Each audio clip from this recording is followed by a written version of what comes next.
Olá! Na aula de hoje, nós vamos falar a respeito da estabilidade e a posição dos polos, certo? Vai ser uma aula de um cunho um pouco mais teórico, como a aula anterior, tá? Mas a partir da nossa próxima aula, nós já começaremos a ter uma noção mais concreta, mais palpável das coisas, de como aplicar isso, certo? Então vamos lá. Para um amplificador, né, ou para qualquer outro sistema ser estável, é importante é necessário, né, que os seus polos estejam no lado esquerdo do plano S. Tá? Então vejam, um par de polos conjugados complexos sobre o eixo Jω dá origem à sustentação das oscilações senoidais. Polos no semiplano S positivo resultam em oscilações crescentes e, portanto, em instabilidade. Vamos ver isso aqui nesse gráfico. Tá? Então, se nós tivermos os polos no semiplano esquerdo, as oscilações que eventualmente existam, elas vão tendendo a zero, tá? E o sistema é estável. Tá? Se os polos estão no semiplano direito, as oscilações são crescentes e, obviamente, o sistema é instável. E se os polos estão exatamente sobre o eixo imaginário, a gente tem oscilações sustentáveis e também o sistema é instável, ele oscila. Tá? Para a gente verificar isso, tá? A gente pode considerar um amplificador com polos do tipo σ0 mais ou menos Jωn. Tá? Seu transiente ele vai conter termos da seguinte forma: V de t igual a E elevado a σ0t, E elevado a mais Jωnt mais E elevado a menos Jωnt. Tá? Isso aí é a mesma coisa que 2E elevado a σ0t cosseno de ωnt. Então a gente vê claramente que o sigma, tá, dele, do sigma O, depende, o envelope exponencial que envolve a função cosseno. Tá?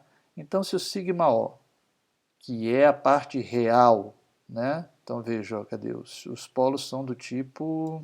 Ah, tá aqui. Ele é a parte real.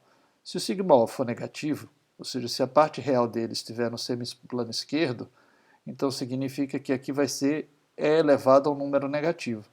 E, portanto, à medida que que o tempo vai passando, as oscilações tendem a zero. Né? Se, por outro lado, o sigma O for igual, né, a zero, então esse termo não existe e fica apenas a função cosseno. E a gente tem essa situação aqui. Ok? E por outro lado, se o sigma O for positivo, então eu vou ter elevado a um número positivo e à medida que o t for passando, a gente vai ter as oscilações crescentes. Bom, então vamos dar sequência, né? Sim, isso aqui é o que a gente acabou de falar, né? Ou seja, trata-se de um sinal senoidal com uma envoltória E elevada a sigma ot, né? Assim, se sigma ot for menor que zero, ou seja, se estiver no semiplano esquerdo, a envoltória é decrescente e o amplificador é estável. Se sigma O for igual a zero, a oscilação senoidal se mantém, né? Porque o termo exponencial é igual a 1, certo? E se sigma O for maior que zero, as oscilações vão crescendo até que surja alguma não linearidade que reduz o ganho de malha até 1 e a partir desse momento as oscilações se estabilizam. Tá bom? Então não é que cresce indefinidamente também. Tá? Vai crescendo até esse ponto. Bom, agora vamos falar sobre os polos do amplificador com realimentação.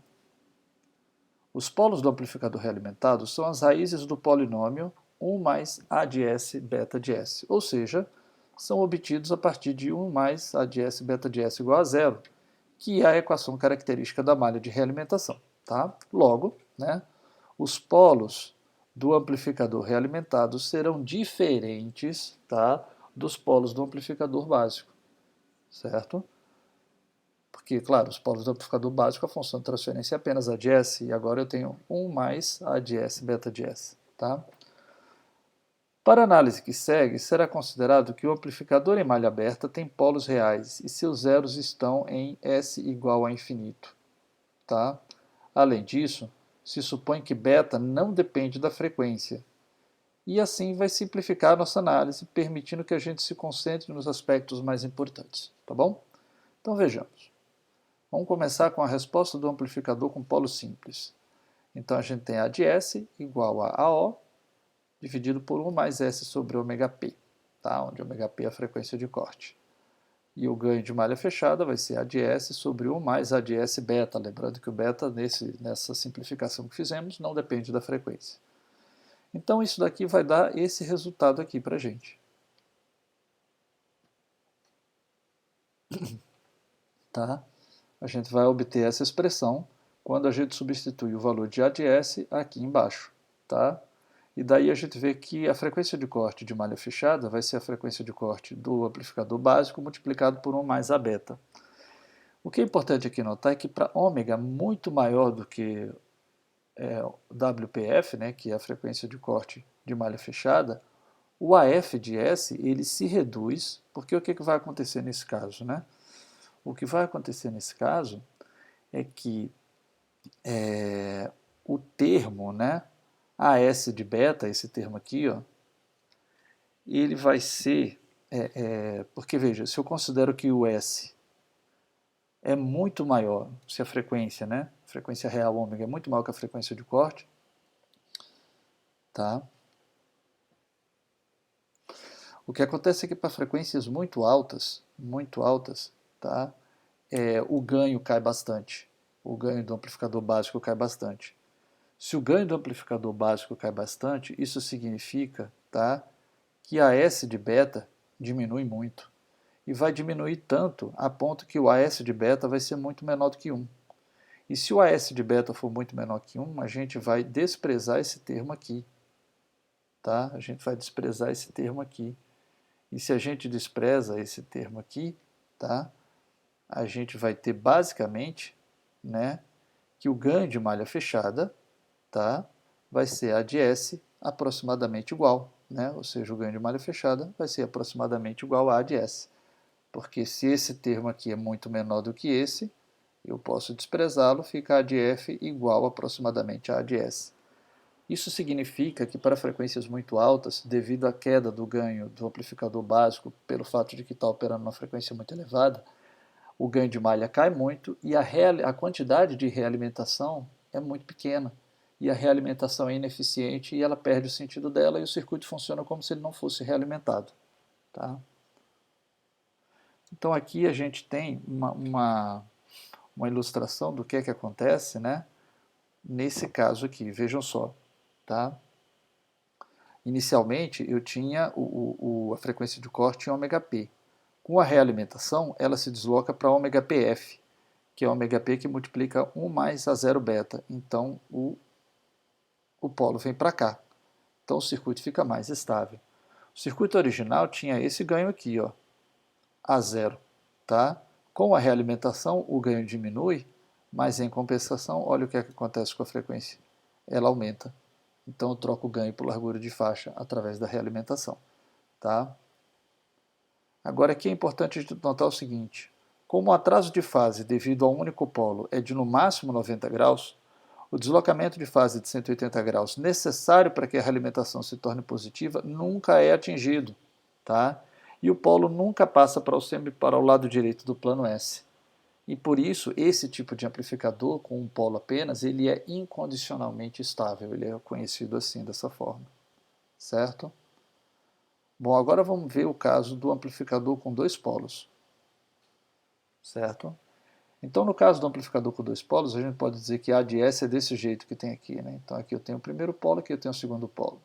Mais uma vez, 1 mais A de S beta igual a zero, é a equação característica que eu vou encontrar as raízes, né, para determinar quais são os polos.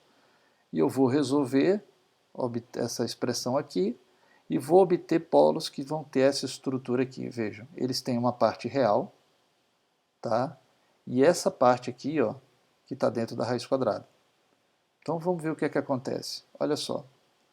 Aumentando-se o ganho a beta a partir de zero, os polos se aproximam. Por que isso? Porque o ômega P1 e o ômega P2 dependem do amplificador básico, eles não vão mudar, mas à medida que eu vou aumentando o A0 de beta, que eu vou aumentando esse termo aqui vai crescendo e vai se aproximando do valor desse. E esse termo aqui como um todo vai diminuindo progressivamente. Tá? Isso, é esse termo aqui que faz com que os polos tenham uma certa separação entre eles. Então, à medida que o A beta vai aumentando a partir de zero, os polos se aproximam. Até que para um certo valor, eles coincidem. Porque vai ter um valor de A0 beta que vai fazer com que esse termo aqui seja igual a esse, e aí nesse momento o que está no radicando zera, tá? E a gente tem dois polos iguais com esse valor aqui. Aumentar o ganho em malha aberta além desse valor faz com que os polos se tornem conjugados complexos. Claro, se eu continuo aumentando o A0 beta, esse termo vai continuar aumentando, vai exceder esse, e aí o que está dentro aqui do radicando vai ter um valor negativo. E aí, obviamente, vai virar um número complexo, certo? Então, quando isso acontece, né, os polos se tornam conjugados complexos e se afastam ao longo de uma linha vertical. A esse gráfico, né, que mostra como as raízes vão se mexendo, a gente chama de diagrama do lugar das raízes. E é essa expressão esse gráfico que nós temos aqui. Então vejam, né, o que é que acontece, né? Primeiro tem os polos separados, aí à medida que eu vou aumentando o ganho de malha, o A0 beta, eles vão começando a se aproximar, né? Chega num determinado valor que eles coincidem, né? Que é quando esse termo iguala a esse, e se eu continuo aumentando o A0 beta além disso, esse termo excede esse aqui, e aí o que vai acontecer logo é que a gente vai ter com que o conteúdo aqui do radicando vai assumir um valor negativo e os números vão virar complexos. E aí eles vão começar a deslocar nesse sentido. Tá bom? Bom, vejam, para esse diagrama nota-se que o amplificador realimentado com dois polos também é incondicionalmente estável, pois o atraso de fase de 180 graus ele só é atingido em ômega igual a infinito. Tá? Então, no limite, quando o ômega tende a infinito, é que a defasagem chega a 180 graus. Antes disso, não. Então, ele nunca vai ser atingido na prática. Tá? Então, com isso, os polos, mesmo eles se deslocando ao longo dessa reta, eles nunca vão cruzar para o semiplano direito. E, portanto, o circuito também é condicionalmente estável. Tá? Ainda sobre o diagrama do lugar das raízes, outra observação relevante é que, mesmo o amplificador em malha aberta tendo um polo dominante, isso não necessariamente ocorre com o amplificador em malha fechada. Tá? A equação característica da malha de realimentação pode ser escrita também na seguinte forma padrão: S ao quadrado mais S sobre igual a ômega zero Q mais ômega zero ao quadrado igual a zero. Então, ômega zero, ômega O, sei lá, é a frequência do polo. Tá? Q é o que a gente chama de fator de polo. E Q é dado por essa expressão aqui, ó, raiz quadrada de 1 mais A0 beta, ômega P1 vezes ômega P2, dividido por ômega P1 mais ômega P2. Os polos serão complexos se Q for maior do que 0,5. Para Q menor do que raiz de 2 sobre 2, não existem picos em sua resposta. Tá? E o caso com Q igual a raiz de 2 sobre 2 é denominado de resposta de planicidade máxima. O que significa isso? É esse caso aqui, ó. Tá? Que é a planicidade máxima. Além desse valor, o que começa a acontecer é que eu tenho esses picos aqui. Para valores inferiores, os picos também não se manifestam. Tá? O limite é esse caso aqui, que é quando eu tenho Q igual a raiz de 2 sobre 2. E aqui é uma forma de encarar isso aqui, né? O ômega zero, né, é a frequência do polo, tá? E aqui eu tenho essa distância dos polos, né, até o eixo imaginário, ou seja, a parte real deles, é dado por ômega zero sobre 2Q, tá bom? Bom, por último, vamos ver o caso dos amplificadores com três polos. Com três polos, a gente nota o seguinte: a defasagem máxima chega a 270 graus. Sendo assim, é óbvio que o ômega de 180 vai ter uma determinada frequência que vai atingir e vai ter um determinado valor de frequência que pode levar o circuito à estabilidade. Então a gente começa com um polo aqui, outro polo aqui, outro polo aqui. Esses polos aqui são conjugados complexos. Quando o ganho de malha vai aumentando, esse polo aqui, ó, ele vai para infinito e não cria problemas. Já esses dois polos, eles se aproximam. Chega num determinado valor que eles coincidem e depois eles viram números complexos, deixam de ser reais, tá? E eles viram conjugado complexo, né? No início eles não eram, né? Eles coincidem como dois números reais aqui nesse ponto, e depois eles viram conjugado complexo e eles vão se afastando desse jeito. E acontece um determinado valor realmente que eles cruzam para o semiplano direito e nesse ponto o circuito é instável, né? Então, a estabilidade do amplificador pode ser mantida se o A0 beta for conservado abaixo do valor a partir do qual os polos passam para o lado direito do plano S. Em termos do diagrama de Nyquist, que a gente viu na aula passada, né, o valor crítico de A0 beta é aquele cujo diagrama passa pelo ponto menos 1, 0. Tá?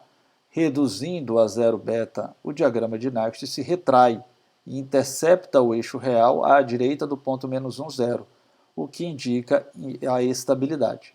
Por outro lado, aumentar o A0 beta faz o diagrama de Nyquist se estender, englobando o ponto menos 1, 0, o que vai indicar instabilidade. Tá? Para um dado ganho de malha, as conclusões podem ser feitas em termos do fator de realimentação beta ou do ganho de malha fechada, AF de 0, ao AFO. Né? Ou seja, existe um valor máximo de beta, acima do qual o amplificador torna-se instável, ou um valor mínimo de AFO, abaixo do qual o amplificador torna-se instável. Tá bom? Bom, pessoal, era isso que nós tínhamos para a aula de hoje, tá? E nós seguiremos com o assunto na nossa próxima aula. Muito obrigado por terem assistido.